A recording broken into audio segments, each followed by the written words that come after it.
અને સુરતમાં કંચલ ગ્રુપ અને સુરા ગ્રુપ પર આઈટીના દરોડાનો કેસ 700 કરોડની સંપત્તિના દસ્તાવેજ અત્યાર સુધી જપ્ત કરાયા। સુરાના ગ્રુપે દસ્તાવેજો છુપાયાનો પણ પ્રયાસ કર્યો છે તો સીસીટીવી ફૂટેજને આધારે દસ્તાવેજો શોધી કાઢવામાં આવ્યા છે।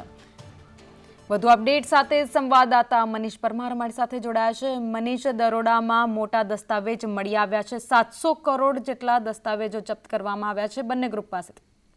જી બિલકુલ, વાત કરીએ તો જે રીતના ગત મંગળવારે જે કહેવાય કે ઇન્કમટેક્સ વિભાગે દરોડા પાડ્યા હતા સુરતના રિંગ રોડ અને ટેક્સટાઇલ માર્કેટમાં જે યાર્નનું વેપાર કરતા હોય અને જમીનનું વેપાર કરતા હોય કંચલ ગ્રુપ અને સુરાના ગ્રુપ પર દરોડા પાડવામાં આવ્યા હતા। તપાસ કરવામાં આવી હતી ત્યારે સૌપ્રથમ 100 કરોડ જેટલી જે કહેવાય કે દસ્તાવેજો જપ્ત કરવામાં આવ્યા હતા, પરંતુ સતત જે કહેવાય કે ઇન્કમટેક્સના વિભાગ છે તે દરોડા જારી રાખ્યા હતા। ત્યારબાદ અત્યારે જે દરોડા છે તે પૂર્ણ થયા છે અને 700 કરોડના જે દસ્તાવેજો છે, જે શંકાસ્પદ દસ્તાવેજો છે, જપ્ત કરવામાં આવ્યા છે।